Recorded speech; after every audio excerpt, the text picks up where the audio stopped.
မင်္ဂလာပါပိုင်မင်းညီမလေးကြိုဆိုပါရစေ။ယနေ့ပြောပြသွားမယ့်သတင်းကတော့မိတ်ဆွေတို့အတွက်ဆင်ခြင်စရာတတိထားစရာသတင်းလေးတစ်ခုပဲဖြစ်ပါတယ်။အဲ့ဒီသတင်းကဘာလဲဆိုတော့ယနေ့မှာ Apple Store ပေါ်မှာလူတစ်ယောက်က application အတုတစ်ခုကို download လုပ်မိပြီးတော့စက္ကန့်ပိုင်းမိနစ်ပိုင်းနဲ့သူ့မှာပိုင်ဆိုင်တဲ့ 9.9 BTC ဒေါ်လာ4သိန်းကျော်ဖို့စက္ကန့်ပိုင်းမိနစ်ပိုင်းနဲ့ဆုံးရှုံးလိုက်ရတယ်ဆိုတဲ့သတင်းလေးပဲဖြစ်ပါတယ်။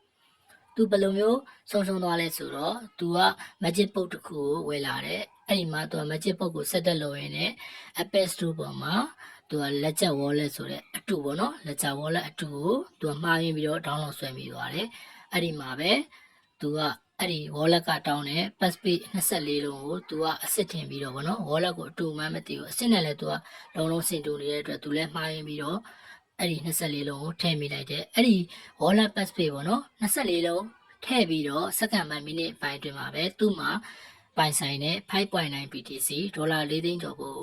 ခဏလေးနဲ့ဆုံးရှုံးသွားခြင်းပဲဖြစ်ပါတယ်ဒီသတင်းလေးကို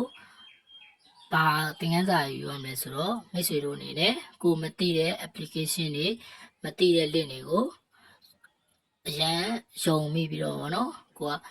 passpage တွေအရေးကြီးတဲ့ဟာတွေဗောနော်တွားပြီးတော့မသိဘဲနဲ့နှိပ်မိလို့ကိုကပေးမိတယ်လို့ဖြစ်သွားတယ်ဆိုရင်မိမိမှာရှိတဲ့ပိုင်ဆိုင်တဲ့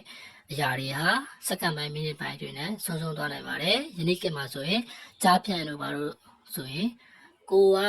အလိုလိုနေတော့မှတစ်ခါလေးကျရင်ကိုဖုန်းထဲကို Viber တို့ဘာလို့ကနေ message တွေလူချင်းမင်းဘာဖြစ်တယ်ညာဖြစ်တယ်ကန်ဆာမဲပေါက်တာလားဘာလဲမသိဘူးအဲ့လိုမျိုးlink တွေချလာတတ်တယ်အဲ့လို link တွေကိုကိုကမသိဘဲနဲ့ရှောက်ပြီးတော့နှိပ်မိတဲ့အခါမှာတချို့တွေ KP တို့ဝေတို့ကနေကိုယ့်ရဲ့ဘန်ပန်ဆိုင်မှုတွေကနေဘာမှကိုမသိလိုက်ဘဲနဲ့နှိပ်မိလိုက်တဲ့အရာတခုကနေအဲ့ဒီပတ်စံတွေဆုံးရှုံးသွားတာတွေဆိုတာလူချင်းမင်းတို့လည်းမြင်မှုကြားဖို့မယ်လို့ထင်ပါတယ်ဒါကြောင့်မို့လို့ကိုမသိတဲ့ link တွေ application တွေ password တွေ